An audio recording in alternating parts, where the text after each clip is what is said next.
unfortunately, when we did open, we were open 11 to 4. There were too many shortages.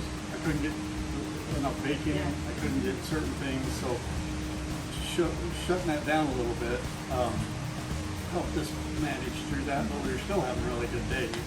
And then our biggest complaint became, I wish we were open till 5:30, or 6 o'clock. We started staying open until 5:30, and before that, wives were literally showing up because their husbands would call and say, I want a Chicago dog for dinner. I want this for dinner. So they would show up, take it, and they'd either take it back to work or they'd take it home and keep it warm for them. The only thing that's not a city dog, being Seattle, LA, New York, Chicago, is the notorious dog. That's our chili. The naked dog we just did one to make people say naked all the time. We do the same thing. We do the same thing. And, little kids will come up and they'll go, I don't want anything on my house. Naked dog! And our biggest seller is we had a little boy come running up the stairs and at the counter like this, and he said, I want a naked dog. So we do have our all beef skinless and our Polish sausage are all beef. So if they don't want the pork, they can have those. And we do a lot, especially most recently, that are gluten-free. We just put them in the boat, no bun. I'm gonna ask 10 dogs. you have 10 dogs. 3 different kinds of fries, regular fries, chili cheese fries, notorious fries, coleslaw as a side, and then drinks. And that's Okay. it. You didn't just do it. You gave the American dream of families coming in, the veterans that we see that cheer up. Yeah. You know that. My son Scott's been on a lot of subreddits, on hot dog carts, on brick and mortar, all independents, no chain. And hot dogs have been in the family for a long time. My grandfather used to take him to Cupid's Hot Dogs in the San Fernando Valley.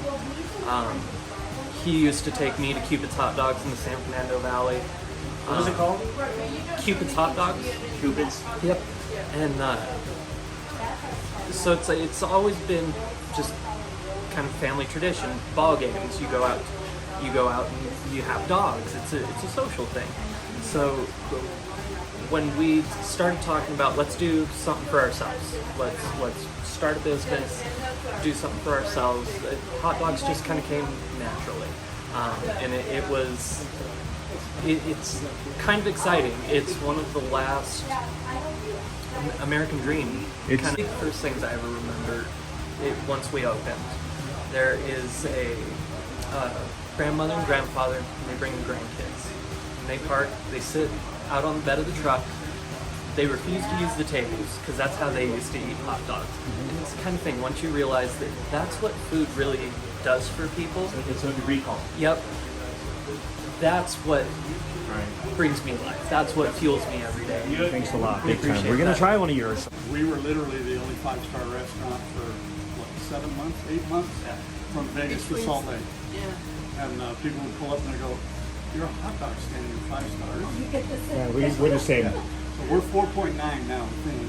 And our policy is, if you don't like it, bring it back up, and we'll make you something and not charge you for it.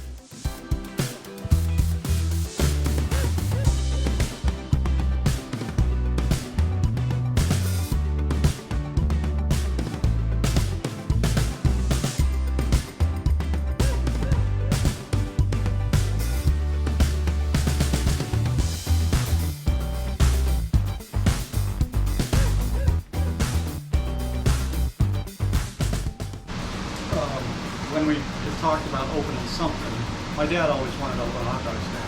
We used to live in Southern California, and the first hot dog I ever had was from Cupid's Hot Dogs in North Street. And Cupid's, was family owned in the beginning, then they franchised out, and the franchise was kind of like wonky and stuff. But anyway, they're still family owned. And with the hot dogs, Cedar City has a ton of hamburger joints. Brad's, all of them, Hamburger Alley. Nobody does hot dogs. It has been an incredible year. The people here just supported us and have been really... Through COVID, Cedar was really good about eating local and telling the chains to go, you've got the money to ride this out, or the locals don't. So we, about 5 months after we opened, there was a article that was written about, there were 4 restaurants that opened in Cedar City last year. Us. We have a college here, so we've got tons of college students who come in, but we have our seniors too. And the track. And they are so fun because they come in and it's like, oh, I want a New York dog. I haven't had sauerkraut in ages. Good sauerkraut. Yeah. Well, the KOA, from February last year through October, every space, every cabin, every tent space was full. And it was literally 5 states: Arizona, California, Colorado, and a lot of Idahos come down just to get out of whatever. So that carried us real heavy, because I talked to the owner over there when we were going to open, and I told him, I said, this is what we're doing. He goes, that is the best idea for that building, because it's the closest restaurant to the KOA. It's fast, it's quick. People get their stuff, go back and chill out for the rest of the night, and then the next day they fire up the motorhome to cook whatever they're going to cook. So that's helped us out a lot. And then we also have the young families with their kids. They come in, you know, we get everybody.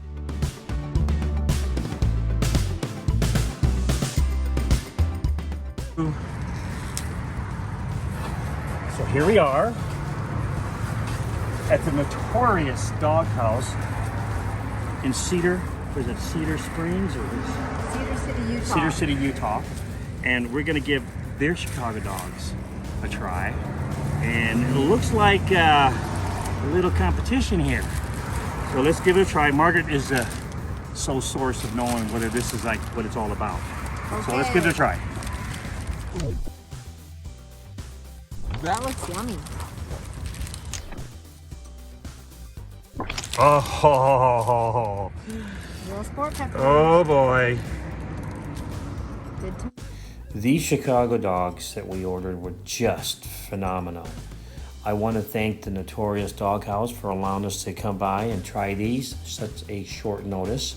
But again, this couple, their son, have a great place for you to try when you're in Cedar City, Utah. Thanks again to the Notorious Doghouse, and you guys take care out there.